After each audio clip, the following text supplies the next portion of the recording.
221, antara hidup dan mati. Tak terasa hari telah berganti malam. Kini jam sudah menunjukkan pukul 8 malam.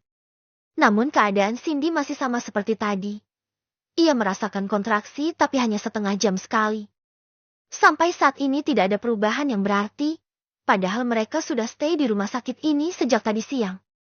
Dokter kembali masuk untuk memeriksa keadaan Cindy. Kini wajah dokter itu terlihat tegang. Sepertinya ada sesuatu yang serius terjadi pada Cindy. Ia diperiksa dengan beberapa pemeriksaan yang Cindy sendiri tidak tahu, sebab ia sudah tidak fokus lagi. Saat ini yang diinginkannya hanyalah sang anak bisa segera dilahirkan. Setelah pemeriksaan selesai, Azmi diminta ke ruangan dokter sebab ada yang harus dibicarakan mengenai keadaan Cindy dan sang anak. Jadi begini, Pak. Setelah saya melakukan pemeriksaan tadi, ternyata air ketuban ibu Cindy sudah rembes dari tadi. Sementara pembukaan jalan lahirnya berjalan sangat lambat. Kami takut jika air ketubannya akan kering dan akan berakibat fatal pada janinnya. Jelas sang dokter. Azmi berusaha menyimak, meskipun ia juga tidak begitu mengerti, sebab ini kali pertama ia menemani sang istri melahirkan. Jika keadaannya sudah seperti ini, lalu apa yang harus dilakukan demi keselamatan anak dan istri saya, Dok? Kami menyarankan untuk melakukan induksi. Tetapi itu pun jika Bapak menyetujuinya. Baiklah, Dok.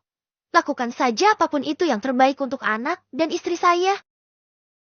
Tanpa bertanya-tanya lagi, Azmi langsung menyetujuinya. Sebab ia sudah mulai panik dan pikirannya pun sudah mulai kacau. Beberapa saat kemudian, tindakan itu pun mulai dilakukan oleh dokter. Namun Cindy yang tidak tahu menahu itu hanya pasrah saja.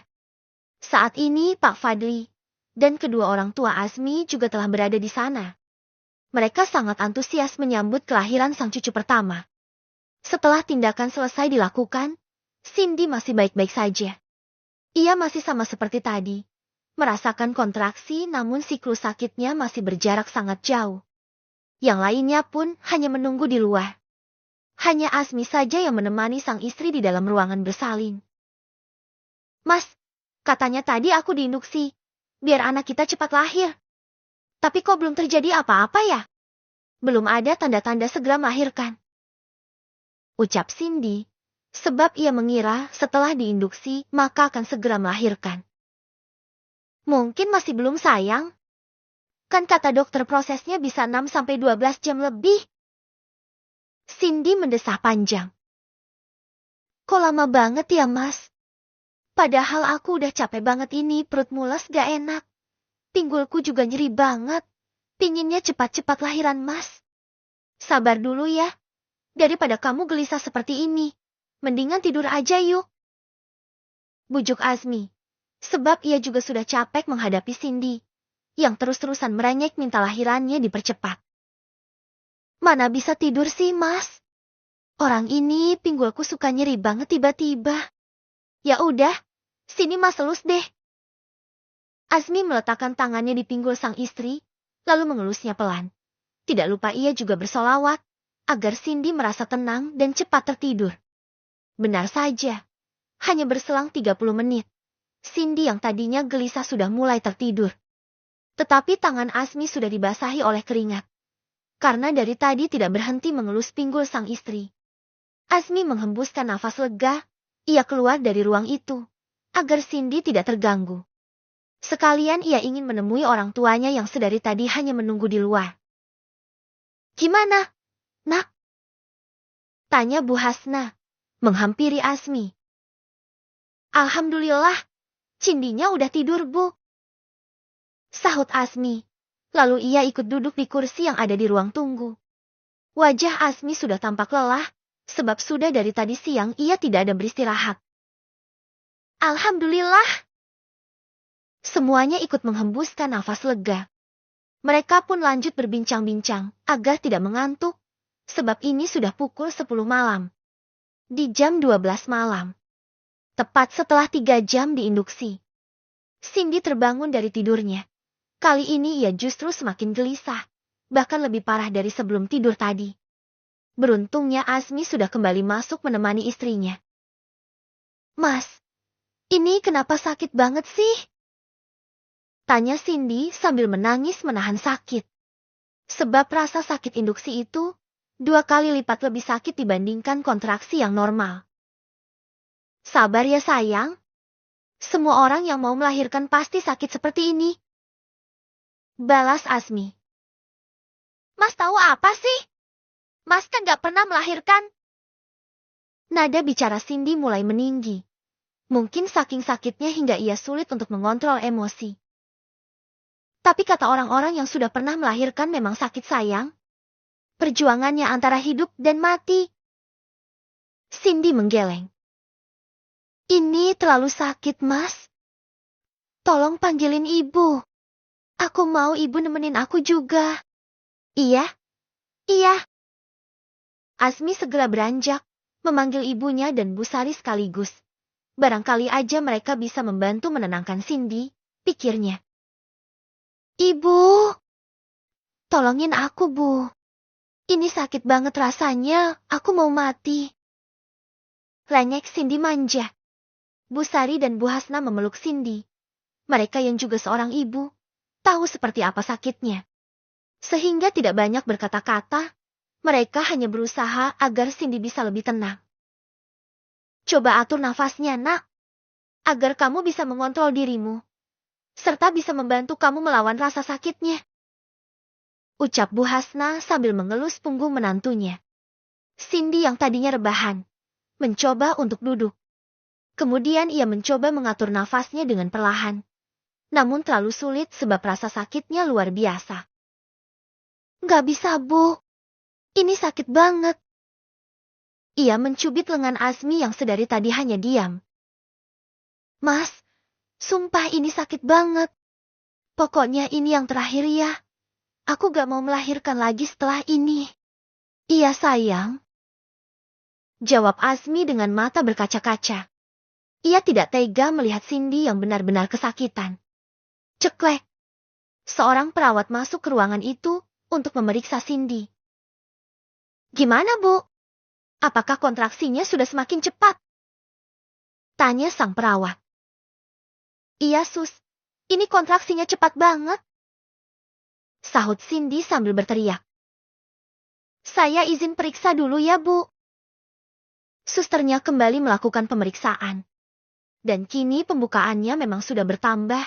Yang tadinya hanya pembukaan 1. Kini sudah pembukaan 4. Ini pembukaannya sudah mulai cepat, Bu. Sepertinya induksinya berhasil. Semoga saja segera melahirkan ya, Bu. Sambungnya setelah selesai melakukan pemeriksaan. Cindy terbelalak.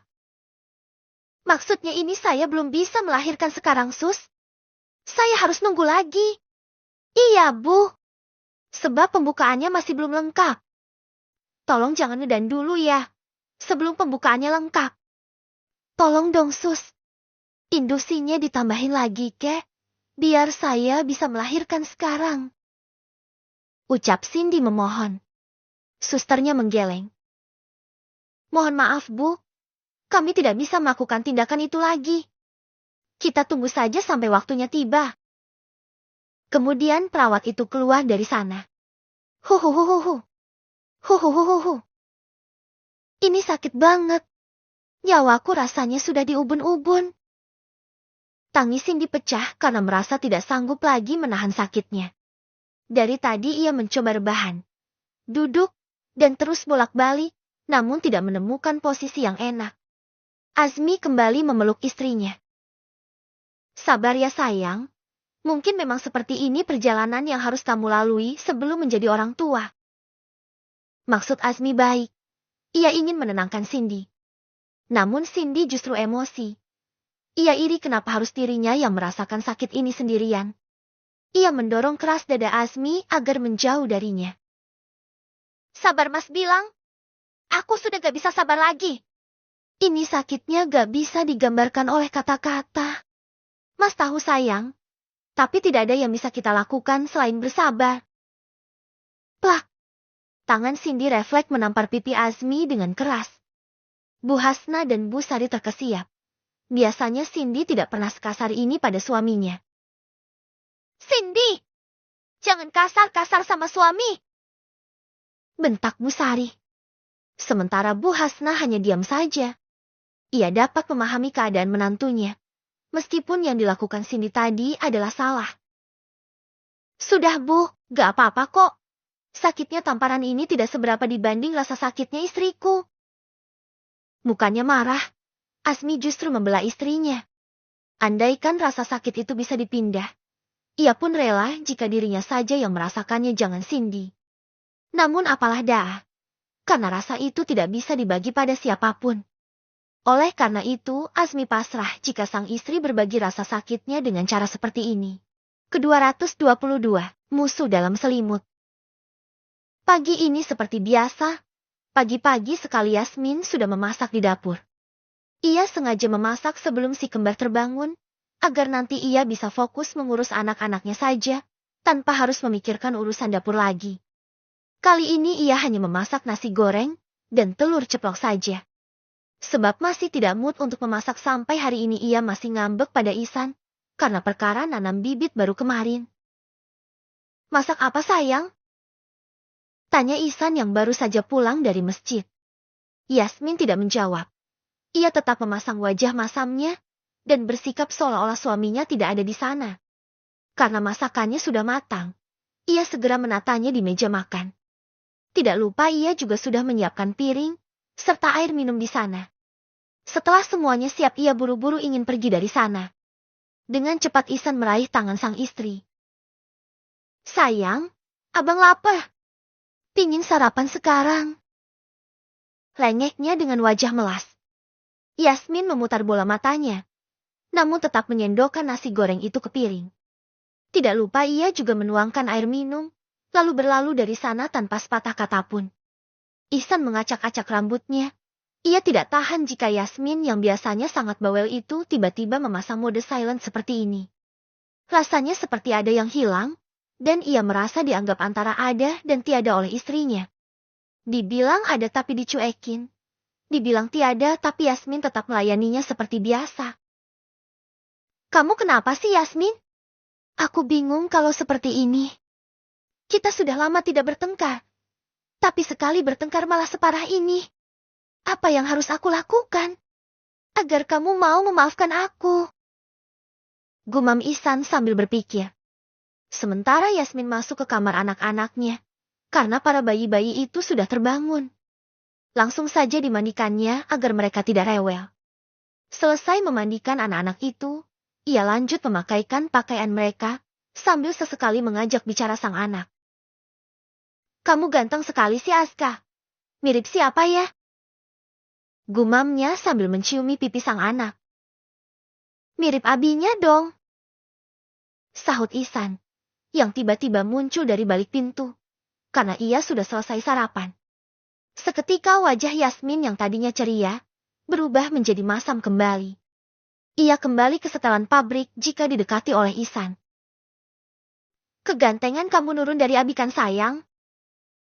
Celetuk Ihsan, sambil menciumi sang anak yang berada di gendongan uminya. Yasmin menyunggingkan sebelah bibir atasnya. Ganteng sih, ganteng. Tapi sayangnya nyebelin. Cibirnya dengan lirikan sinis. Ihsan menghela nafas panjang. Dari semalam diajak ngomong diam aja kayak orang sariawan. Sekalinya keluar suara malah nyinyir doang. Sindirnya. Kita pergi aja yuk dari sini. Umi tiba-tiba merinding. Tadi ada suara, tapi gak ada orangnya. Horor banget ya kamar ini sekarang. Celetuk Yasmin. Lalu ia menggendong kedua anaknya bersamaan, walaupun kesusahan karena mereka berat. Namun ia tetap memaksakan diri agar bisa menghindari Ihsan. Lebih horor lagi ada orangnya tapi gak ada suara. Sahut Ihsan tidak mau kalah. Yasmin mendengus kesal. Ia membawa anak-anak itu ke ruang keluarga. Maksudnya ingin bersantai di sana sambil menunggu Mbak Siti datang. Karena sudah tidak tahan lagi Ihsan tidak tinggal diam. Ia menelpon Mbak Siti dan memintanya untuk libur hari ini.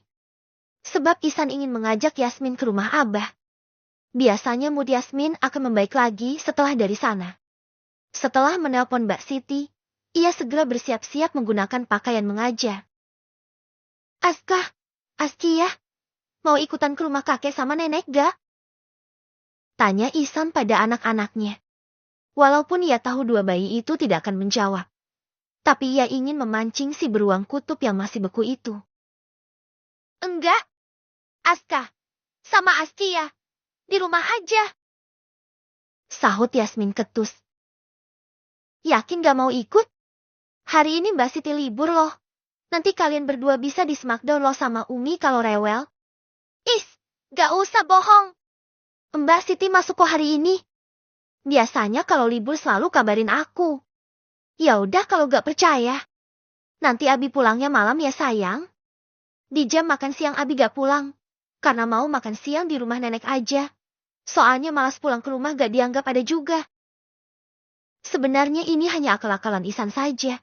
Mana mungkin ia tahan tidak pulang ke rumah di jam makan siang. Yang ada ia akan rindu berat pada istri dan anak-anaknya yang sangat menggemaskan itu. Yasmin terlihat berpikir, ia memang sudah bisa mengurus anak-anaknya. Namun, ia tidak akan sanggup jika harus mengurus mereka sendiri seharian penuh tanpa bantuan orang lain. Bisa-bisa ia akan cosplay JTODGJ lagi seperti waktu itu. Aduh, aku ikut gaya. Kalau di rumah bertigaan kayaknya aku bakalan stres deh. Tapi kalau ikut nanti ketahuan Umi dong kalau aku lagi marahan sama Bang Ihsan. Pasti bakalan diceramahin sama Umi. Batin Yasmin. Ayo, sekali lagi Abi tanya. Kalian mau ikutan enggak? Kalau enggak Abi pergi sekarang. Kali ini Ihsan berucap sambil melirik ke arah Yasmin. Bahkan ada senyuman kecil di sudut bibirnya. Ia ingin tertawa karena melihat istrinya yang sudah mulai goyah. Yasmin menghela nafas berat. Kemudian melemparkan bantal sofa yang ada di pangkuannya ke wajah Ihsan, lalu berjalan menuju kamar. Astagfirullahalazim. Gak sopan banget sih sama suami. Pekik Ihsan tapi sambil terkekeh. Namun Yasmin tidak peduli. Ia kesal karena Ihsan terlihat seperti mengejek. 5 menit kemudian, Yasmin sudah kembali lagi ke ruang keluarga. Tadi pagi ia sudah mandi, Jeti hanya perlu berganti baju saja. Ayo, aku sudah siap. Mereka hanya berjalan kaki saja menuju rumah Abah. Sebab Yasmin memang lebih suka berjalan kaki. Assalamualaikum. Teriak Ihsan sambil mengetuk pintu. Ceklek. Waalaikumsalam. Ada Aska. Sama Aski ya. Ayo masuk. Ucap Agil setelah membukakan pintu. Tanpa berbicara Yasmin melengos masuk lebih dulu. Melewati para laki-laki yang masih di depan pintu. Kenapa lagi istrimu? San? Tanya Agil berbisik. Dia salah. Mas, ngambek? Sahut Ihsan sambil terkekeh. Ngambek gara-gara apa? Pasti gara-gara pingin sesuatu tapi nggak kamu turuti kan? Tebak Agil. Sebab yang ia tahu dulu Yasmin sering sekali ngambek gara-gara keinginannya tidak dipenuhi. Ihsan menggeleng sambil terkekeh. Bukan, Mas. Bukan itu. Kali ini penyebabnya beda. Lah, terus gara-gara apa? Gara-gara aku gak sengaja nanam bibit baru lagi. Ucap Ihsan kelepasan. Agil menautkan alisnya. Maksudnya, kalian nanam bibit apaan? Nanam bibit cabai sama tomat lagi. Waktu itu Ihsan dan Yasmin sempat menanam beberapa bibit sayuran di halaman belakang rumahnya. Sebab halaman belakang rumah mereka cukup luas. Ihsan mengangguk cepat. Tadi ia tidak bermaksud menceritakan hal privasi mereka pada Agil. Iya, Mas. Malahan bagus dong. Nanti hasil panennya malah banyak. Jeti gak perlu beli cabai lagi. Kalau panennya cabai sama tomat sih gak masalah. Tapi kalau panen anak yang Jeti masalah. Batin Ihsan sambil nyengir kuda. Iya, nanti kalau panennya banyak biar bisa dibikin sambal. Buat nyambelin sesuatu yang nyebelin itu. Sahut Yasmin yang ikutan nimbrung. Seketika Ihsan langsung menatap ke bawah. Ia Jeti ngeri sendiri, membayangkan senjatanya yang ingin disambelin oleh Yasmin. Beginikah rasanya punya musuh dalam selimut? Mana yang diincar aset yang paling berharga lagi? Kalau ini kenapa-napa, bisa hancur masa depanku.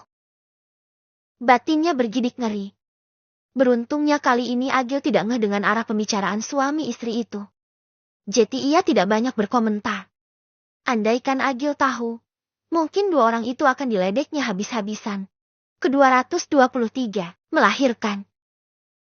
Jam sudah menunjukkan pukul 9 pagi. Namun Cindy tak kunjung melahirkan. Ia sudah sangat lemas karena menahan sakit semalaman. Maas, aku nyerah. Aku gak kuat lagi Maas. Keluh Cindy dengan suara lemas. Ia sudah tidak mampu berteriak lagi, karena tenaganya saja sudah hampir habis. Azmi hanya bisa mengelus kepala sang istri sambil menangis. Ia juga tidak bisa berbuat apa-apa untuk menolong Cindy. Perasaan Azmi juga sangat hancur melihat keadaan istrinya. Menurutnya lebih baik Cindy melampiaskan rasa sakitnya dengan mencubiti atau memukulinya seperti tadi malam, dibandingkan dengan Cindy yang sudah tidak berdaya seperti ini. Mas, tolong, ini beneran sakit banget. Saat ini rasa sakitnya sudah semakin sakit dan siklus kontraksinya juga semakin cepat. Hanya berselang beberapa menit. Gelombang cinta itu terus datang menyerangnya. Maaf ya sayang. Mas gak bisa berbuat apa-apa untuk menolong kamu. Tapi Mas yakin kamu pasti bisa melewati semua ini. Bisik Azmi lirih. Kalau aku meninggal, tolong maafkan semua kesalahanku ya Mas. Jin, jangan bicara seperti itu. Ibu gak mau terjadi apa-apa sama kamu. Kamu itu anak ibu satu-satunya. Kau tegur Busari sambil mengusap air matanya. Meskipun ia sering bertengkar dengan sang anak, namun yang namanya seorang ibu, tentu tidak ingin kehilangan anaknya. Terlebih lagi Cindy adalah anak satu-satunya. Benar kata ibu, kamu jangan bicara aneh-aneh sayang. Kalau kamu gak ada Mas bisa gila. Aku gak bisa hidup tanpa kamu, Cindy. Azmi menangis sesegukan sambil memeluk istrinya itu. Seumur hidupnya ia tidak pernah menangis seperti ini. Karena ia adalah laki-laki yang kuat. Mungkin saat ini saking takutnya kehilangan Cindy, membuat Azmi hilang rasa malu. Ia sama sekali tidak malu menangis di hadapan orang-orang. Tapi aku gak kuat lagi, Mas. Aku nyerah. Ceklek. Kini dokter masuk lagi ke dalam ruangan itu untuk memeriksa keadaan Cindy. Dok, tolong istri saya. Bagaimana caranya agar istri saya cepat melahirkan dan tidak merasakan sakit seperti ini lagi? Pinta Azmi memohon dengan sangat pada dokter. Kalau ingin segera melahirkan, kita bisa melakukan tindakan operasi caesar. Itu pun jika Bapak menyetujuinya. Sahut sang dokter. Sebenarnya dari semalam Busari dan Azmi sudah sepakat meminta Cindy agar dioperasi caesar saja. Namun Cindy menolak keras, karena ia takut dengan luka. Saya setuju, Dok. Sahut Azmi cepat. Enggak, aku enggak mau. Sama aja pasti bakalan lebih sakit dari ini. Tolak Cindy mentah-mentah. Pada saat tindakan operasi nanti, Ibu tidak akan merasakan sakit sama sekali kok. Sebab nanti akan kami berikan anestesi. Tapi pulihnya lama, Dok. Kalau ingin yang pulihnya lebih cepat, kita bisa menggunakan caesar metode REX saja, Bu. Cindy terlihat berpikir, karena rasa sakitnya sudah tidak tertahankan lagi. Pada akhirnya ia pasrah. Ya sudah, Dok. Saya setuju. Ucap Cindy setelahnya. Alhamdulillah. Semuanya bernafas lega, meskipun caesar, tapi setidaknya Cindy tidak merasakan sakitnya kontraksi ini lagi. Ya sudah, kalau begitu Bapak ikut ke ruangan saya untuk menandatangani surat-suratnya. Dokter itu berjalan menuju pintu. Azmi pun langsung mengikutinya. Baru saja sang dokter memegang gagang pintu, Cindy berteriak sangat kencang, serta ada air yang langsung merembes. Aduh! Seketika mereka langsung berbalik menuju Cindy. Kenapa sayang? Tanya Azmi semakin panik. Nafas Cindy sudah tersengal-sengal. Ia hanya bisa bernafas menggunakan mulut saja, dan tidak bisa lagi menjawab pertanyaan dari Azmi. Dokter pun segera memeriksanya, dan beberapa perawat juga masuk ke sana untuk membantu. Ini istri saya kenapa, Dok? Tanya Azmi dengan suara bergetar. Sedangkan Bu Sari sudah tidak bisa berkata apa-apa lagi. Ia hanya bisa menangis di pojokan. Bahkan kakinya sudah tidak sanggup lagi untuk berdiri karena lemas. Ini kepala bayinya sudah mulai keluar, Pak. Sepertinya kita tidak perlu melakukan tindakan operasi. Jeti istri saya sudah mau melahirkan. Iya, Pak. Ini sudah waktunya, Bu. Ayo dan sekarang. Sang dokter memberikan arahan pada Cindy. Hing. Cindy mengedan sangat pelan seperti ingin buang air kecil, sebab tenaganya sudah habis. Ngedannya yang kuat, Bu. Jangan seperti ini. Nanti bayinya nggak bisa cepat lahir. Kalau ibunya nggak bisa ngedan. Ucap sang dokter. Cindy berusaha mengatur nafasnya. Mas, tolong ambilin minum. Aku haus banget. Pintanya. Azmi bergegas mengambilkan air putih yang ada di nakas. Cindy langsung menegak satu gelas air itu hingga habis. Sepertinya ia sangat kehausan. Ayo, Bu. Sekarang kita mulai lagi ya. Ngedannya pakai tenaga yang kuat. Agar anaknya segera lahir. Dan ibu tidak akan merasakan sakit lagi. Emang kalau bayinya sudah keluar, saya gak akan sakit begini lagi, Dok. Dokter itu mengangguk sambil tersenyum. Tentu saja, jika bayinya sudah keluar, maka kontraksinya pun langsung hilang. Cindy yang tadinya sudah lemas, berusaha mengumpulkan kekuatannya kembali. Karena mendengar kata sang dokter bahwa kontraksi yang menyiksanya ini akan segera hilang setelah bayinya keluar. Sekarang kita coba ngedan lagi ya, Bu. Cindy menarik nafas panjang. Tidak lupa kedua tangannya memeluk erat tubuh Azmi yang sekarang sedang mendekapnya. Hing! Eaak! Eaak! Eaak! Tangisan bayi langsung terdengar kencang, memenuhi ruangan bersalin itu. Alhamdulillah! Ucap semuanya kompak. Kamu hebat sekali, sayang. Bisik Azmi sambil menciumi pipi Cindy. Tangis Azmi juga semakin pecah karena terharu melihat istri dan anaknya telah selamat. Tapi aku lapar, Mas. Aku mau makan nasi padang lagi kayak kemarin. 2 bungkus ya. Sahut Cindy tanpa dosa. Hahaha. Semuanya tergelak. Ari-ari bayinya saja masih menempel. Tapi ibunya sudah minta makan. Iya. Nanti Mas beliin kalau semuanya sudah selesai, ya? Sahut Azmi sambil terkekeh. Rasanya ia sangat lega, karena Cindy dan anaknya sudah berhasil melewati masa-masa sulit itu. Cindy melahirkan anak laki-laki dengan berat badan 3 kilogram. Bayi itu berkulit putih, hidung mancung, serta rambutnya hitam dan lebat. Wajahnya perpaduan antara Cindy dan Azmi. Cindy dan anaknya sudah selesai dibersihkan, serta berganti pakaian. Ia juga sudah dipindahkan ke ruang perawatan. Azmi langsung mengazani sang anak. Saat ini, kedua orang tua Cindy dan orang tua Azmi juga berada di ruangan itu. Mereka antusias menyambut cucu pertama yang telah lama dinantikan. Selesai mengazani sang anak, Azmi meletakkan bayi itu kembali di samping Cindy. Mas, katanya tadi mau beli nasi padang.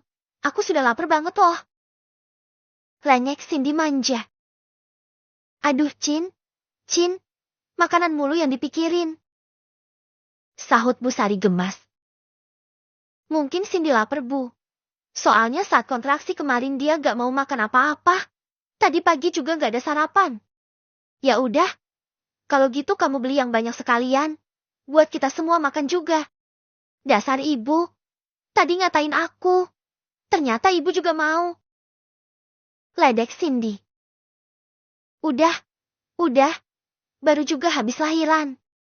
Gak boleh lagi melawan orang tua ya sayang. Kamu kan sudah tahu perjuangan seorang ibu itu tidak mudah. Jeti mulai sekarang belajar jadi anak yang baik, ya. Kau tegur Azmi, Ia berharap setelah menjadi orang tua, Cindy dan ibunya bisa akur. Karena Cindy sudah tahu rasa sakitnya melahirkan. Tidak seperti biasanya lagi, selalu melawan dan ribut dengan sang ibu. Cindy memutar bola matanya. Iya, iya, tapi tunggu ibuku gak bawel dan cerewet lagi. Gerutunya. Bu Sari ingin berdiri menghampiri Cindy, namun ditahan oleh Pak Fadli, sebab ia tidak enak jika dua orang itu ribut-ribut di hadapan keluarga Azmi. Setelah setengah jam keluar, akhirnya Azmi kembali membawakan beberapa bungkus nasi padang, serta beberapa botol air mineral. Karena ini sudah jam makan siang, mereka langsung makan siang bersama. Azmi menyuapi Cindy, karena istrinya itu masih lemas. Beberapa saat kemudian, makanannya pun telah habis. Kenyang gak sayang? Tanya Azmi sambil beranjak, karena ingin mencuci tangan. Kenyang mas, tapi masih lemas. Kalau masih mau makan tuh, ada makanan yang dikasih rumah sakit. Sahut Bu Sari. Gak ah, nanti kalau lapar lagi aku mau makan ayam bakar aja ya mas. Ucap Cindy setengah berteriak, karena posisi Azmi sedang di kamar mandi. Iya, nanti dibeliin. Pokoknya kamu mau makan apa aja boleh sayang. Kamu tinggal bilang aja nanti aku yang belikan. Sahut Azmi yang sudah kembali duduk di samping ranjang Cindy. Kamu kenapa bisa sayang banget sih sama Cindy? Perasaan Cindy ini kalau dilihat-lihat gak ada baik-baiknya sama sekali. Masak gak pernah enak. Beres-beres rumah gak pandai. Orangnya juga emosian. Suka tengkem gak jelas. Manja pula. Apa sih kelebihannya sehingga bisa membuat kamu sesayang itu sama dia? Tanya Bu Sari.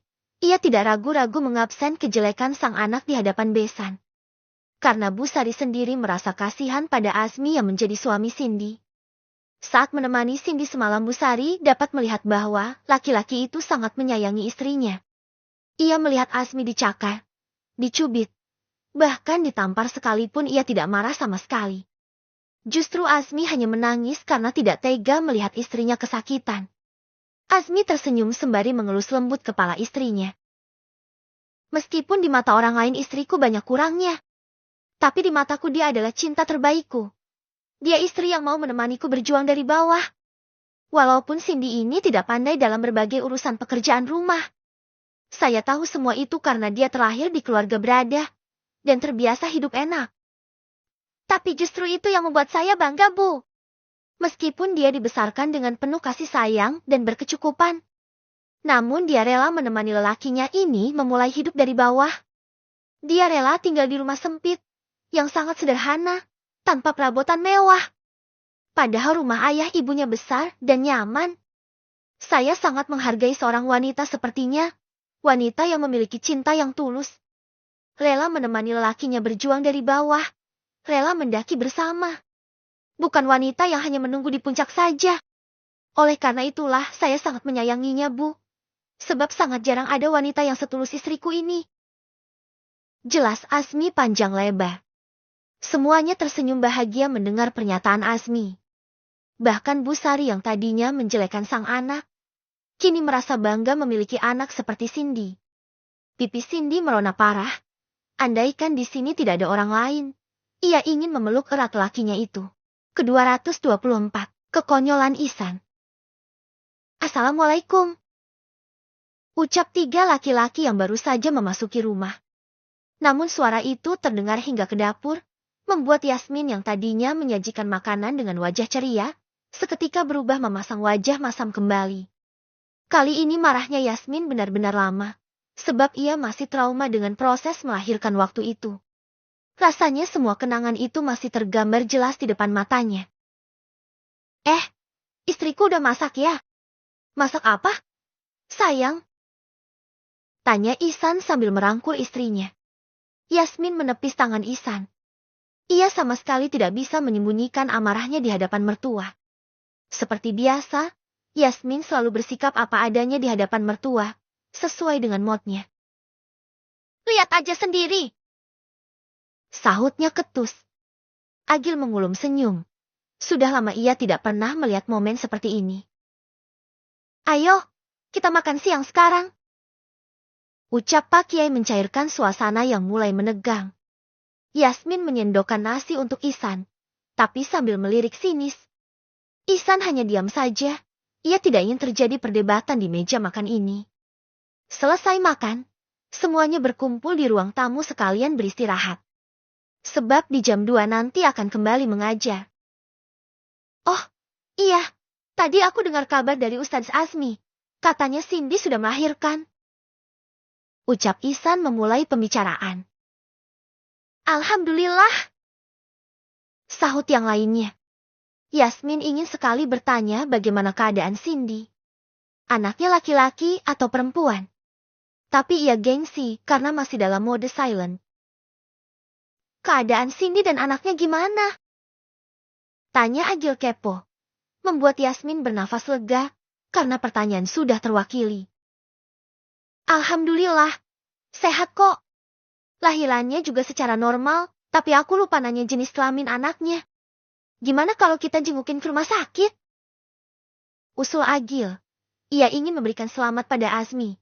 Karena ia juga bersahabat sejak dulu dengan laki-laki itu. Ihsan mengangguk setuju. Boleh. Nanti sore habis asyar kita langsung ke rumah sakit. Kamu mau ikut gak, sayang? Tanya Agil pada Elvira. Kayaknya gak dulu deh, Mas. Soalnya Ray lagi rewel banget. Takut Umi kewalahan kalau dititipin. Saat ini Ray sedang demam karena habis imunisasi. Ingin dibawa ke rumah sakit juga tidak mungkin. Ya udah, kalau gitu aku sama Ihsan aja yang ke sana. Kamu mau ikutan gak, Yasmin? Tanya Agil serius. Ikut. Jawabnya ketus. Pelit amat jawabnya. Perasaan kamu marahnya sama Ihsan deh. Kenapa aku juga diketusin? Gak usah ikut campur. Sungut Yasmin. Untungnya saat ini Umi Arfah dan Pak Kiai tidak ada di sana. Mereka sedang beristirahat di kamar. Iya deh. Iya. Tapi kalau boleh aku mau kasih tahu. Kalau mendiamkan suami itu jangan lama-lama. Dosa tahu. Gak usah sok ngasih tahu. Aku juga tahu. Agil hanya geleng-geleng kepala, lalu mengajak main Ray. Ia sudah tidak seperti dulu lagi yang suka memancing Yasmin. Karena sekarang sudah punya bocil yang lebih lucu dari adik iparnya itu. Sehabis asyar, mereka sudah bersiap untuk pergi ke rumah sakit. Aska dan Askia dititipkan pada Umi Arfah. Ihsan membuka pintu mobil di depan. Ia ingin duduk bersama Agil saja. San, duduk di belakang aja. Perintah Agil. Padahal adiknya itu sudah ingin masuk. Kenapa sih, Mas? Udah, kamu duduk sama Yasmin aja. Akhirnya Ihsan duduk di samping Yasmin, lalu Agil melajukan mobilnya. Di perjalanan dua orang suami istri itu masih saling diam-diaman. Tidak ada yang berbicara sama sekali. Sebab Ihsan juga malas mengajak bicara Yasmin, pasti gak akan digubris juga. Hahaha. Agil tiba-tiba tergelak sendiri, padahal tidak ada yang lucu di sini. Bahkan dari tadi hening tanpa suara. Kenapa sih, Mas? Gak ada angin, gak ada hujan, malah ketawa sendiri. Jangan bilang Mas Agil kesambet. Gerutu Ihsan. Enggak. Aku cuma merasa lucu aja lihat kalian diam-diaman kayak gini. Makanya aku suruh kamu duduk sama Yasmin. Soalnya gak bakalan ada adegan mesra-mesraan. Jelas Agil masih terkekeh. Ihsan mencebik. Ia merasa tertantang dengan ledekan sang kakak. Siapa bilang gak ada? Nih.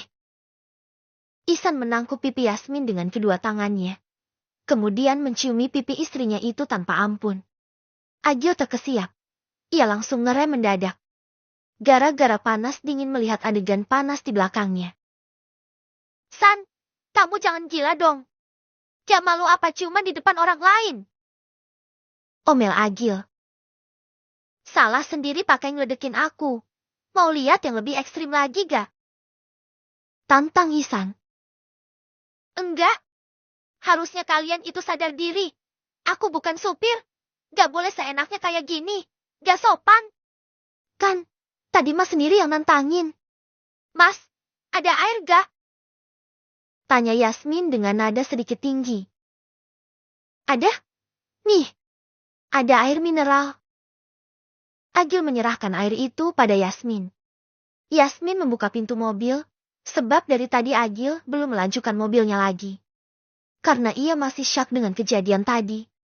Dua orang laki-laki itu menatap dengan alis yang menyatu. Ternyata Yasmin mencuci wajahnya dengan air mineral tadi.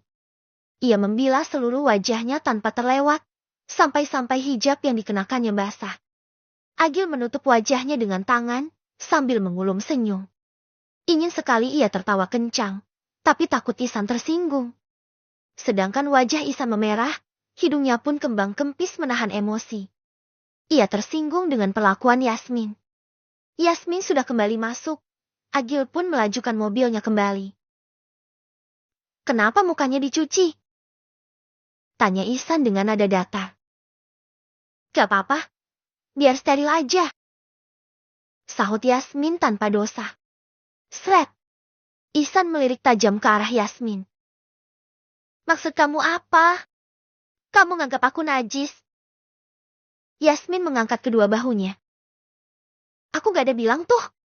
Yasmin, dengan kamu mencuci wajahmu setelah aku cium, itu sama saja kamu menganggap aku najis. Aku cuma pingin cuci muka aja kok. Soalnya tadi abis bangun tidur lupa cuci muka. Takut ada ilang di wajahku. Tapi kalau situ merasa tersinggung ya, sekalian. Kilahnya, padahal ia memang sengaja mencuci muka, karena masih kesal pada Ihsan. Ihsan berusaha berpikir positif, sebab ia tidak ingin berlarut-larut dalam perang dingin ini. Oh, pantesan tadi ada bau-bau ilernya. Yasmin mendelik. Enak aja. Aku wangi kok. Sungutnya tidak terima. Coba sini cium lagi buat buktiin. Ihsan langsung menyosor istrinya itu kembali. Agil hanya geleng-geleng kepala. Ia tidak bisa berkata apa-apa lagi. Yasmin mendorong kuat dada Ihsan. Abang, bisa gak sih jangan seperti ini? Kenapa? Gak enak ciuman pas lagi marahan gini. Rasanya pahit. Ihsan menyeringai. Perasaan tetap manis kok. Seperti biasa. Paling dalam hati kamu bilang. Abang sosor lagi dong. Tapi mulut aja yang bilang pahit. Yasmin membuang muka. Ia sudah malas berdebat. Karena semakin panas perdebatannya, justru Ihsan semakin ingin menyosornya. Kamu kenapa sih? San? Kok kayak kucing kebelet kawin gitu? Tanya Agil. Karena tidak tahan lagi. Gimana gak kebelet coba? Habis puasa 4 bulan. Habis buka puasa malah gak dikasih jatah lagi. Sahut Ihsan dengan santainya. Sepertinya ia lupa bagaimana Yasmin yang dulu. Ya, iyalah. Gak mau ngasih lagi. Orang baru aja habis lahiran. Langsung ditanamin bibit baru. Gerutu Yasmin, tanpa sadar ia membuka privasi mereka lagi di depan orang lain. Agil ternganga. Hah, jadi maksudnya bibit baru tadi pagi itu? Iya. Astagfirullahalazim. Cuma gara-gara itu aja kalian bertengkar seperti ini. Cuma Mas bilang, ini hal yang besar buat aku. Melahirkan itu gak mudah, Mas. Iya, tahu. Tapi gak harus marah seperti ini juga, Yasmin. Pokoknya aku gak mau kasih Bang Ihsan jatah lagi. Ucap Yasmin kekeh. Ya udah, San, kamu nikah lagi aja. Orang masih ganteng gini kok. Masih banyak ciwi-ciwi yang mau sama kamu. Plak. Yasmin langsung memukul pundak Agil. Mas, gak usah jadi kompor beleduk. Aku gak ngomporin loh, Yasmin. Tapi aku mau kasih tahu, laki-laki itu gak bisa bertahan hidup kalau gak ada tempat buat menyalurkan syahwatnya. Yasmin diam. Ia melirik ke arah Ihsan. Gimana ya kalau abang nikah lagi? Pasti banyak sih yang mau sama dia. Apalagi dia ganteng dan mapan juga. Gak bisa ini gak boleh terjadi. Aku akan ikat kamu, Bang. Gumam Yasmin dalam hati. Karena sepanjang perjalanan terus berdebat, tak terasa mereka telah tiba di parkiran rumah sakit. Sebelum turun dari mobil, Agil menengok ke belakang. Karena ia tiba-tiba teringat sesuatu. Sebentar. Jeti yang kata kamu mau disambelin tadi pagi. Pusakanya Ihsan. Tanyanya sambil terkekeh geli. Iya. Kalau disambelin ntar gak bisa bangun lagi. Emangnya kamu sanggup? Sangguplah. Orang masih banyak terong ungu kok sebagai gantinya. Malahan ukurannya bisa pilih. Panjang pendeknya bisa disesuaikan. Ada yang jumbo juga. Sahut Yasmin asal. Kurang ESM. Cacing les ke Afrika yang limited edition ini. Mau diganti sama terong. Ya, gak level lah. Segede apapun tuh terong. Gak akan bisa gantiin yang ori kayak gini. Gerutu Ihsan kesal. Hahaha. Agil tertawa sampai guling-guling. Mendengar cacing les ke Afrika. Cacing les ke Afrika gak tuh? Ledek Agil. Yasmin buru-buru turun dari mobil. Sebab otaknya jadi traveling gara-gara membahas masalah itu. Ke-225, calon mantu. Yasmin yang tadinya berjalan lebih dulu. Ujung-ujungnya malah kembali menghampiri Ihsan dan Agil yang masih di parkiran. Karena ia tidak tahu ruangan Cindy ada di mana. Ia jarang berkunjung ke rumah sakit. Jeti takut tersesat. Apalagi rumah sakit ini besar, ada 8 lantai. Kan gak lucu kalau tersesat di rumah sakit. Kok balik lagi? Udah gak marah ya? Tanya Ihsan yang sedang mengambil parcel buah di bagasi mobil. Aku gak tahu ruangannya. Ketus Yasmin. Oh, ya udah, ayo. Ihsan memberikan tangannya agar digandeng. Dengan terpaksa Yasmin menggandeng tangan itu. Meskipun sedang marah, tapi sebenarnya ia rindu pingin nempel-nempel seperti biasa. Tapi masih gengsi karena Ihsan belum benar-benar meminta maaf. Assalamualaikum. Ucap mereka semua sambil berjalan masuk ke dalam ruangan Cindy. Waalaikumsalam. Jawab orang-orang yang ada di dalam. Ada Yasmin. Ucap Bu Sari antusias. Mereka semuanya saling bersalaman. Saat ini yang ada di sana hanya Bu Sari dan Asmi. Sedangkan Pak Fadli dan kedua orang tua Asmi sedang pulang ke rumah untuk beristirahat. Tidak lupa Ihsan menyerahkan parcel buah yang dibawanya, lalu duduk di sofa yang ada di ruangan itu. Cindy juga turun dari ranjangnya.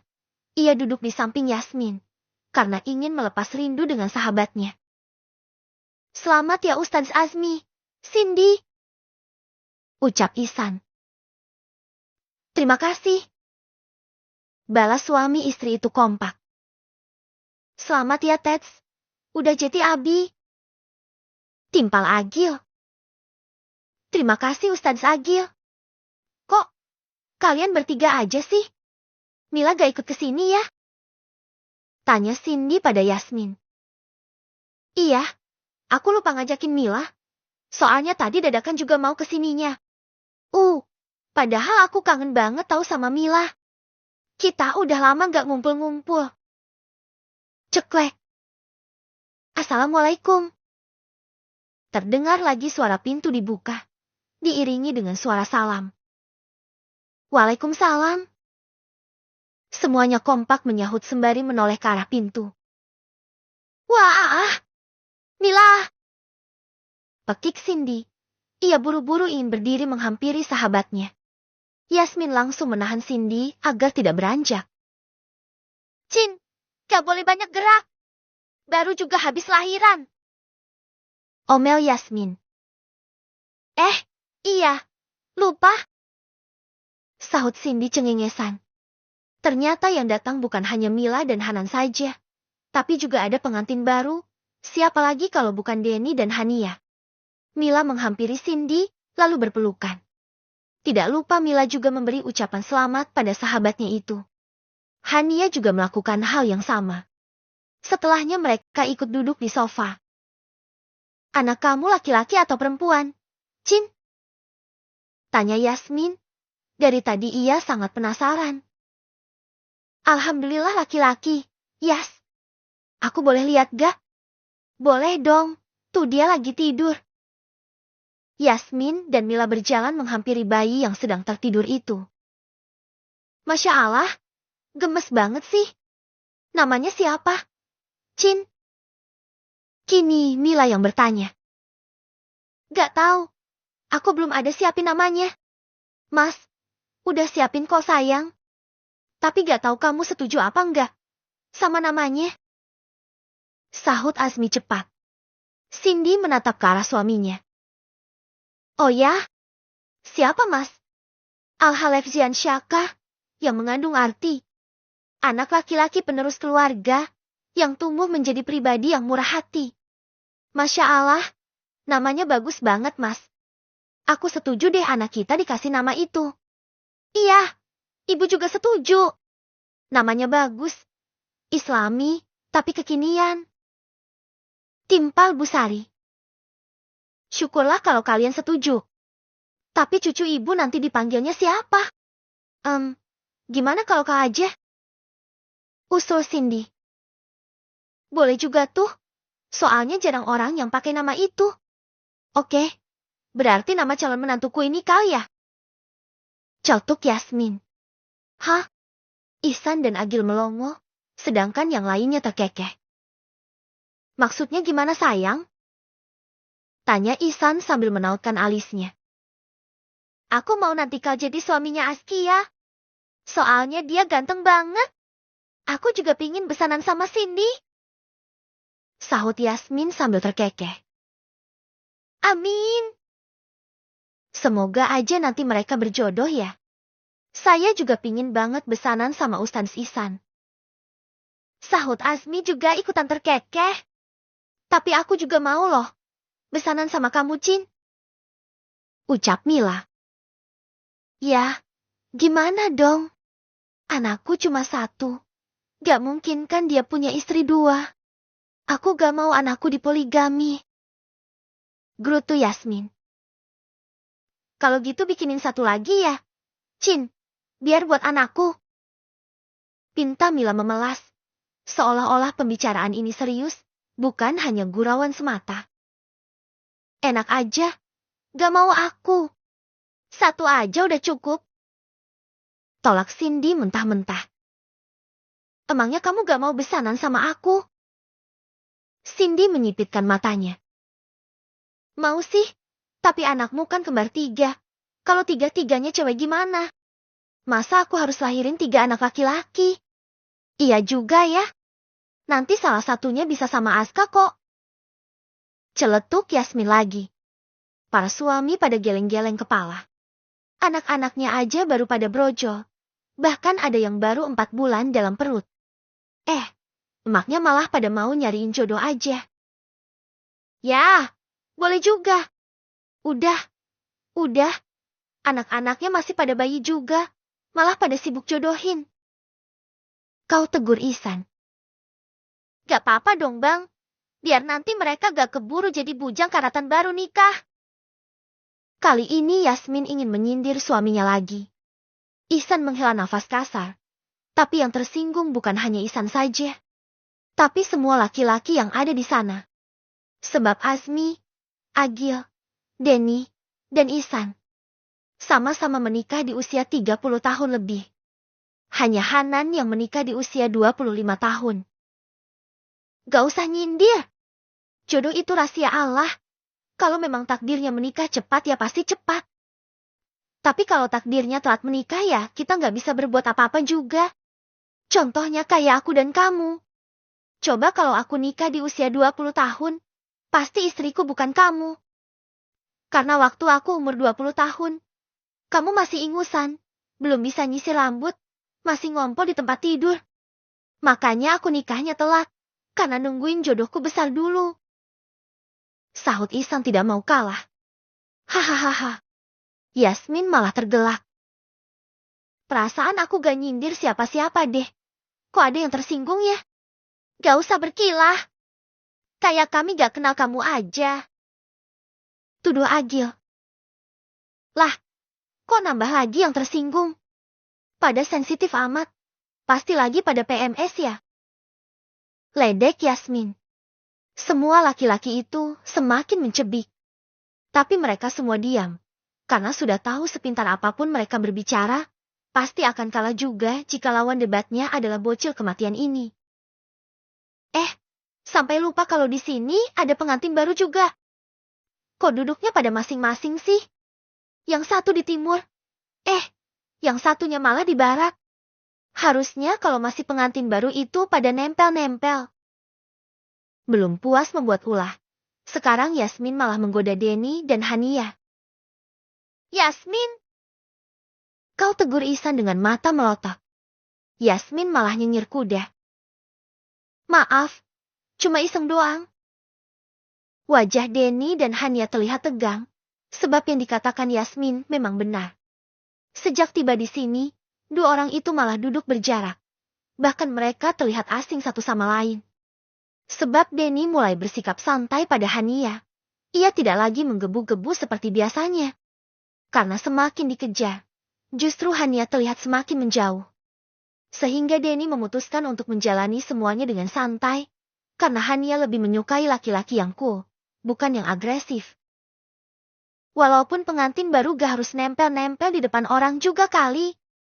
Kemesraan itu gak harus diperlihatkan di hadapan orang lain. Yang terpenting itu saat berduaan aja. Pasangan yang terlihat berjarak di depan orang lain, belum tentu hubungan mereka renggang. Siapa tahu aja pas di rumah mereka malah mesra. Dan yang terlihat mesra di depan orang lain, mana tahu kalau di rumah malah saling diam-diaman dan acuh tak acuh. Balas Agil, sembari tersenyum sinis ke arah Yasmin. Terserah Mas Agil aja deh. Sahut Yasmin. Ia jeti gelagapan sendiri. Karena kata-kata Agil tadi seolah-olah ditujukan padanya. Rasanya malu saja jika ketahuan orang lain. Saat ini ia bertengkar dengan Ihsan. Ke-226, saling melengkapi. Setelah cukup lama mengobrol, hari juga sudah malam. Mereka semua pamit pulang. Kali ini Hanan dan Mila ikut satu mobil dengan Ihsan dan Yasmin. Karena rumah mereka dengan rumah Denny tidak satu arah. Tadi mereka pergi bersama. Karena Denny sekalian menjemput Hania ke pondok.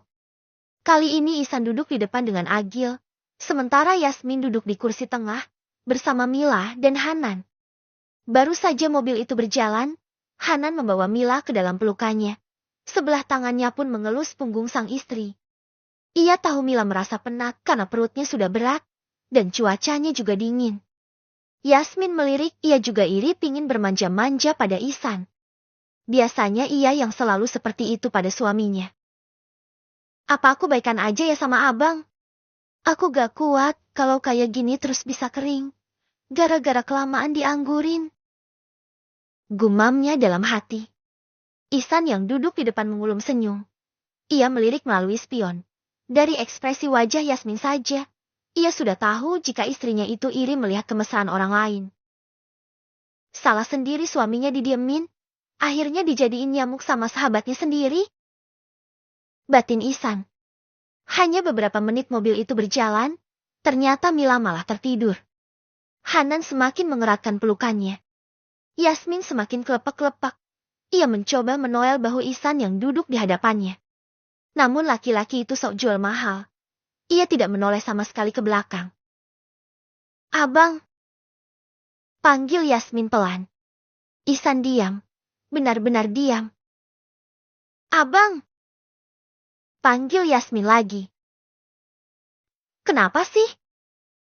Tanya Ihsan tanpa menoleh setelah dipanggil beberapa kali. Gak ada niat pingin pindah duduk ke kursi belakang. Ihsan menggelengkan kepala. Enggak. Di sini lebih nyaman. Jawabnya penuh penekanan. Yasmin menghela nafas kasar. Ia kesal setengah mati pada Ihsan. Dasar sok jual mahal. Padahal aku kan mau ngajak baikan. Tapi malah ditolak. Gerutu Yasmin pelan. Namun samar-samar Ihsan masih dapat mendengarnya. Dalam hati Ihsan tertawa. Rasain, emang enak dicuekin. Batinnya sambil menahan tawa. Beberapa saat kemudian, mereka sudah tiba di parkiran pondok. Hanan dan Mila sudah turun lebih dulu, karena tadi mereka melewati rumah Mila. Sedangkan Ihsan dan Yasmin tetap ikut ke pondok, sebab anak-anaknya masih di rumah Pak Kiai. Setelah tiba di rumah, Yasmin menjatuhkan tubuhnya di sofa ruang tamu. Di sana ada Umi Arfah dan juga Pak Kiai, yang sedang duduk sambil memangku si kembar. "Kamu kenapa sih, Nak?" tanya Umi Arfah, karena melihat wajah Yasmin yang ditekuk. "Gak apa-apa, Mi. Ada apa sih? Cerita aja sama Umi." "Kok tumben diam aja? Biasanya langsung ngadu macem-macem ke Umi kalau ada masalah." Sindir Agil sambil terkekeh. "Ada masalah apa sih?" tanya Umi Arfah pada Ihsan. Namun Ihsan tidak menjawab. Ia justru menunduk. Karena ia malu jika Uminya tahu penyebab perang dingin ini. "Ayo, cerita aja sama Umi. Gak apa-apa kok." Yasmin mengangkat kedua bahunya. Ia malas berbicara. Karena saat ini ia sangat kesal pada Ihsan. Gara-gara dapat penolakan ketika di mobil tadi. "Kenapa sih? Jangan diam-diaman seperti ini. Kalian itu sama-sama sudah dewasa. Harusnya kalau ada masalah dalam rumah tangga itu, berdiskusi, agar masalahnya bisa segera selesai. Gimana mau berdiskusi, Mi? Orang Yasminnya aja diajak bicara gak menggubris sama sekali." Sahut Ihsan sambil melirik Yasmin, yang wajahnya sudah tidak karuan. "Emangnya masalahnya seserius apa sih? Sampai kalian seperti ini?" "Bang Ihsan jahat. Mi, dia mau menghamili aku lagi." Celetuk Yasmin dengan suara yang sudah bergetar karena menahan tangis. Ia selalu manja jika berada di dekat Umi Arfah, sebab wanita itu sudah dianggapnya sebagai orang tuanya sendiri. Umi Arfah dan Pak Kiai malah melongo. Mereka tidak bisa mencerna ucapan Yasmin tadi. Rasanya kata-kata itu terdengar asing di telinga mereka. "Maksudnya gimana sih? Coba jelasin pakai bahasa yang benar," pinta Umi Arfah. "Hahaha." Agil tergelak. "Ini Yasmin sudah pakai bahasa Indonesia loh. Mi, emangnya disuruh pakai bahasa planet mana lagi? Tapi Umi gak ngerti. Gimana dong?" Sahut Umi Arfah kebingungan. Ihsan semakin diam. Ia malu menjelaskannya. Tapi biasanya Yasmin akan berhenti ngambek jika sudah dinasihati oleh Umi Arfah. Jadi ia membiarkan Yasmin atau Agil saja yang menjelaskan, agar Umi Arfah bisa memberikan solusi untuk masalah mereka. "Jadi gini nih, katanya Ihsan gak sengaja nanam bibit lagi. Makanya Yasmin ngambek." Jelas Agil.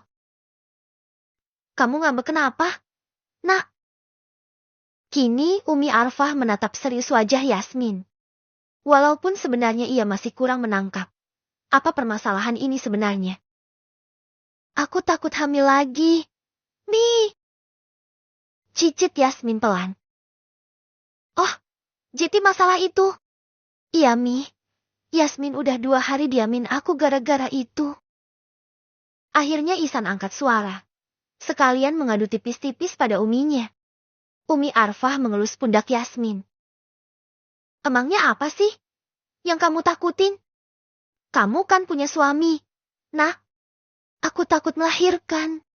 Aku juga takut gak bisa menjaganya, Mi, apalagi Aska dan Askia masih kecil banget." Air mata sudah mulai mengalir di sudut mata Yasmin. "Buat apa takut? Kamu punya suami yang bertanggung jawab, yang sayang sama keluarga. Tidak ada yang perlu ditakutkan, Nak. Lain halnya jika hamil tanpa suami, itu baru akan jadi masalah. Aku trauma melahirkan. Mi, aku takut dengan ruangan operasi. Kalau hamil sekarang sudah pasti nanti aku harus melahirkan secara caesar lagi. Rasanya aku gak akan sanggup jika harus melewati semua itu lagi dalam waktu dekat. Mentalku belum siap. Mi, udah, gak usah takut. Hidup ini tidak ada yang perlu dirisaukan. Nak, Allah memang tidak berjanji bahwa hidup ini akan selalu mudah. Namun 2 kali Allah berjanji. Fa'inna malu serius ra'ah. Inna malu serius ra'ah. Yang artinya, maka sesungguhnya bersama kesulitan ada kemudahan. Jadi tidak ada yang perlu kita takutkan. Sebab seberat apapun masalahnya pasti akan ada jalan keluarnya. Jelas Umi Arfah penuh kelembutan, agar Yasmin yakin dan percaya. Jadi ketakutanku ini salah, Mi. Gak salah, Nak. Itu hal yang sangat wajar. Sebab kamu masih trauma. Akan tetapi alangkah lebih baiknya, jangan terlalu berlarut-larut dalam ketakutan ini, apalagi sampai membuat hubungan kalian renggang. Padahal jika itu memang harus terjadi lagi, pasti akan ada kemudahan juga yang menyertai. Yasmin mengangguk faham. Ya, udah, aku minta maaf ya Bang. Mungkin aku terlalu berlebihan, sampai mendiamkan Abang seperti ini. Ucapnya sambil meraih tangan Ihsan, lalu menciumnya bolak-balik. Abang juga minta maaf ya, sayang. Balas Ihsan, lalu membawa Yasmin ke dalam pelukannya. Akhirnya, setelah terjadi perdebatan sepanjang rel kereta api, sudah menemukan titik terangnya juga berkat Umi.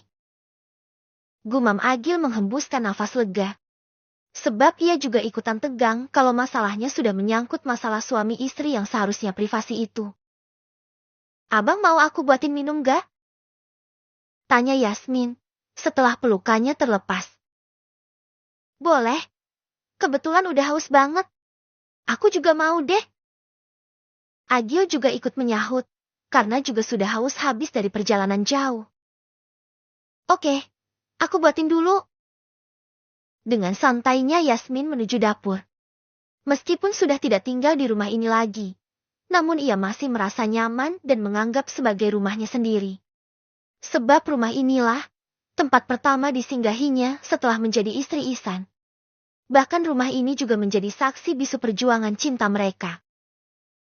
San, kenapa sih masalah seperti ini bisa sampai berlarut-larut? Harusnya masalah privasi seperti ini harus kalian selesaikan berdua. Tidak baik sampai keluar kamar seperti ini. Malu jika didengar oleh orang lain. Untungnya kali ini baru sampai di telinga Abah dan Umi saja. Nasihat Pak Kiai.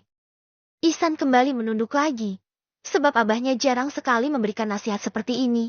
Karena dulunya ia anak yang baik. Tidak pernah membuat masalah. Maaf, Bah.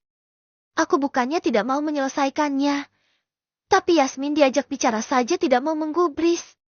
Setiap kali aku berkata, ia tidak mau mendengarkan jika sedang marah seperti tadi. Ya sudah, tidak apa-apa. Tapi Abah harap lain kali jangan seperti ini lagi. Sekali lagi aku minta maaf, Bah. Aku belum bisa mendidik istriku. Tidak apa-apa, Nak. Tapi lain kali kamu harus bisa memberikan pengertian pada Yasmin. Kami sangat paham kok. Istrimu itu masih butuh bimbingan dari orang yang lebih dewasa. Oleh karena itu, kamu harus lebih sering memberinya pengertian untuk meminimalisir pertengkaran di dalam rumah tangga kalian. Karena bagaimanapun juga, kalian sudah menjadi orang tua. Seorang anak yang sering mendengar orang tuanya bertengkar itu, mentalnya akan terganggu. Bisa saja ketika dewasa dia akan memiliki trauma. Contohnya seperti istrimu di awal kamu nikahi dulu. Jika kamu tidak ingin mental anak-anakmu rusak, maka jangan pernah membumbui masa pertumbuhan mereka dengan pertengkaran kalian. Timpal Umi Arfah. Baik, Mi. Terima kasih atas nasihatnya. Setiap kali diberi nasihat, Ihsan selalu mendengarkannya dengan baik, sebab ia memang anak yang baik. Sekarang hidupnya sering diterpa masalah, hanya karena ulah Yasmin saja. Mungkin ini yang dinamakan pasangan itu saling melengkapi, yang lebih melengkapi yang kurang. Dan begitu pun sebaliknya. Jika Ihsan tidak menikah dengan Yasmin, mungkin hidupnya akan datar-datar saja, dan terasa seperti ada yang kurang. Namun karena kehadiran Yasmin, membuat hidupnya lengkap penuh tantangan dan penuh warna-warni. Ke-227, berubah. Beberapa hari kemudian, Cindy sudah pulang dari rumah sakit. Begitupun Azmi juga sudah kembali mengajar seperti biasa, sebab cuti mengajarnya telah habis. Sore ini selesai mengajar mengaji, Azmi berbicara di halaman pondok dengan Ustadz Fauzi. Entah apa yang sedang mereka bicarakan yang jelas dua orang itu terlihat serius. Tiba-tiba Hania melewati mereka karena ingin pulang ke rumah Hanan, sebab jam mengajarnya juga telah selesai. Permisi Ustadz, ucap Hania sopan, karena lewat di hadapan mereka. Ustadzah Hania, mau pulang ya? Tanya Ustadz Fauzi. Hania menghentikan langkahnya. Iya, Ustadz. Sebentar, saya ada yang mau dibicarakan dengan Ustadzah Hania. Apakah bisa? Sepertinya ada hal penting masalah pekerjaan yang harus mereka bicarakan. Bisa, Ustadz. Akhirnya 3 orang itu berbicara namun sedikit berjarak. Karena ini membicarakan tentang mengajar, membuat Hania sangat bersemangat. Ia terlihat seperti berbicara dengan teman, sebab para ustadz itu memang temannya mengajar di pondok ini. Beberapa saat kemudian, di depan gerbang pondok, ada sebuah mobil yang baru saja berhenti. Orang di dalam mobil itu memperhatikan 3 orang yang sedang berbicara tadi. Sebab mereka berbicara tidak terlalu jauh dari gerbang. Kebetulan gerbangnya juga sedang dibuka. Hania, kenapa kamu justru terlihat akrab dengan orang lain? Kamu terlihat nyaman ketika berbicara dengan orang lain. Tidak seperti sedang bersamaku. Kamu terlihat kaku dan jarang berinteraksi. Padahal mereka bukan siapa-siapa. Tapi kenapa mereka terlihat lebih dekat denganmu dibandingkan dengan aku suamimu sendiri? Ada rasa cemburu di hati Denny saat melihat sang istri terlihat lebih lepas ketika berbicara dengan orang lain. Denny masih sangat betah memperhatikan mereka. Bahkan Hania tertawa lepas saat ingin menjauh dari mereka. Mungkin karena Ustadz Fauzi menggodanya. Karena Ustadz Fauzi adalah seorang yang humoris. Dulu Cindy dan Asmi saja sangat sering digoda olehnya. Hania terkesiap saat keluar dari gerbang pondok, mendapati mobil Denny ada di sana. Biasanya suaminya itu akan pulang di jam 8 atau jam 9 malam. Tidak pernah menjemputnya di sore hari seperti ini. Abang, kok bisa ada di sini? Bukannya jam segini abang masih kerja? Tanya Hania, tapi kali ini ekspresi wajahnya kembali terlihat kaku seperti biasa. Tidak sesantai tadi lagi. Aku izin pulang cepat, Han, karena lagi kurang enak badan. Jawab Denny Data. Ia mengira Hania tidak suka melihatnya ada di sini, karena raut wajahnya yang berubah. Padahal Hania bukan tidak suka. Hanya saja tadi ia kaget dan merasa heran. Tiba-tiba Denny ada di sini. Oh, abang sakit? Ya udah, kita langsung pulang aja yuk. Hania langsung masuk ke dalam mobil. Tapi seperti biasa, mereka kembali hening, tidak ada yang berbicara. Semakin kesini Hania semakin kaku saat berduaan dengan Denny. Sebab jantungnya selalu berdetak tidak karuan. Ia sulit menetralkan perasaan saat berada dengan laki-laki itu. Bahkan menatap wajah tampan itu saja, ia tidak mampu. Hatinya selalu berdesir ketika saling bertatap muka. Mungkin saat ini ia sudah mencintai Denny. Namun ia masih malu-malu, karena akhir-akhir ini Denny juga sudah mulai dingin padanya. Kenapa sih Han? Kamu selalu diam saja saat bersamaku. Bahkan kamu enggan untuk menatap wajahku. Padahal aku ini suamimu. Tetapi kenapa kamu justru lebih nyaman ketika bersama orang lain? Bahkan tawamu begitu lepas saat mengobrol dengan mereka. Sedangkan bersamaku, senyummu saja terlihat kaku. Entah sampai kapan aku harus bertahan di situasi seperti ini. Rasa cinta di hati ini terlalu dalam, sehingga aku tidak mampu untuk melepaskanmu. Seharusnya aku dapat menyadari bahwa 1 bulan ini sudah cukup untuk aku memperjuangkanmu. Jika kamu masih tidak bisa membuka hati untukku, seharusnya aku biarkan kamu memilih jalanmu sendiri, dan aku juga memilih jalanku. Daripada kita bersama tapi saling menyakiti seperti ini. Tetapi kenapa aku tidak mampu melepaskanmu, Hania? Padahal aku tahu, mungkin sampai kapanpun, hatimu bukan untukku. Ya Tuhan, apakah ini cinta? Atau bodoh?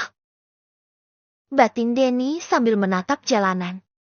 Hania pun sesekali melirik ke arah Denny. Ia ingin mengajak bicara, tapi karena melihat Denny fokus menyetir, akhirnya diurungkannya saja. Mobil mereka sudah memasuki garasi rumah. Denny keluar lebih dulu, lalu berjalan masuk. Hania terdiam menatap punggung suaminya, yang berlalu begitu saja. Biasanya Denny selalu membukakan pintu. Dan setelah ia keluar dari mobil, mereka masuk ke dalam rumah bergandengan tangan, agar orang rumah tidak curiga dengan hubungan mereka yang tidak waras.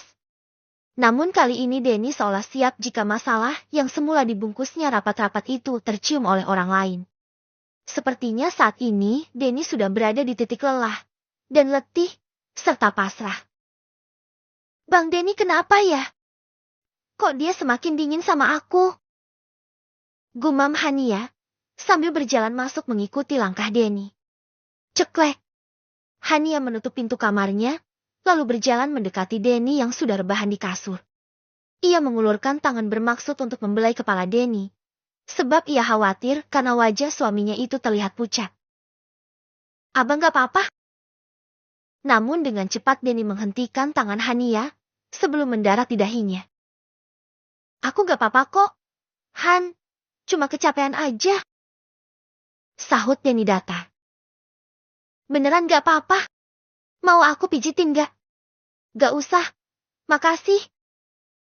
Deh. Dada Hania terasa sesak, melihat sikap dingin suaminya. Ada air mata yang sudah hampir jatuh di sudut matanya. Karena tidak ingin menangis di hadapan Denny, ia segera beranjak mengambil baju ganti, kemudian masuk ke kamar mandi. Ceklek. Setelah menutup pintu kamar mandi, Hania menangis sambil bersandar di pintu. Air mata yang berusaha ditahannya tadi, berdesakan keluar begitu saja. Bang, kamu kenapa berubah menjadi dingin seperti ini? Rasanya seperti ada yang hilang. Aku rindu dengan kamu yang suka menggodaku. Aku rindu dengan kamu yang selalu mencari perhatianku. Gumam Hania, tanpa sadar kata-kata itu lolos begitu saja dari mulutnya. Padahal biasanya ia selalu merasa risih jika Denny menggodanya, serta mencari perhatiannya. Setelah cukup lama menangis, rasa sesak tadi juga sudah mulai menghilang. Hania malah kebingungan. Ini aku kenapa? Apa yang sebenarnya terjadi? Kenapa aku sedih ketika Bang Denny bersikap dingin padaku? Bukankah ini semua yang aku mau? Tapi kenapa hatiku begitu sesak melihatnya acuh tak acuh padaku? Aku rindu Bang Denny yang dulu. Karena azan maghrib telah berkumandang, ia buru-buru menyeka air matanya. Kemudian mandi lalu mengambil wudhu untuk menunaikan sholat maghrib. Sholat maghrib kali ini, mereka tetap sholat berjamaah. Denny tetap mengimami sang istri. Selesai sholat, Denny diam saja, ia tidak lagi mengulurkan tangannya seperti biasa. Hania mendekat, lalu meraih tangan itu dan menciumnya bolak-balik. Ia merasakan panas saat tangan Denny menempel di wajahnya.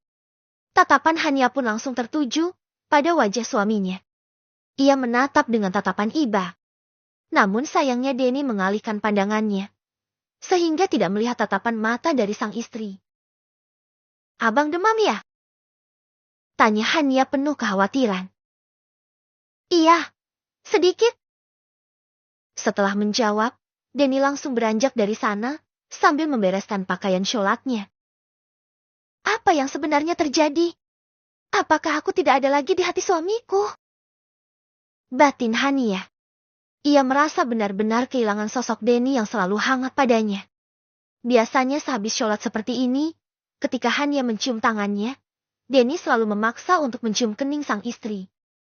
Walaupun terkadang Hania menolaknya, namun Denny sangat suka memaksa. Sepertinya hal-hal kecil itu sudah mampu meninggalkan jejak kenangan indah di hati Hania. Sehingga ia merasa kehilangan di saat Denny tidak melakukannya lagi. Ke-228, berpisah. Hania meninggalkan Denny sendiri di kamar. Ia pergi ke dapur karena ingin membuatkan makan malam. Ternyata di dapur ada Bu Mega sedang mengambil minum. Bu, aku mau tanya. Makanan kesukaan Bang Denny apa ya? Ucap Hania, menghampiri mertuanya. Bu Mega tersenyum.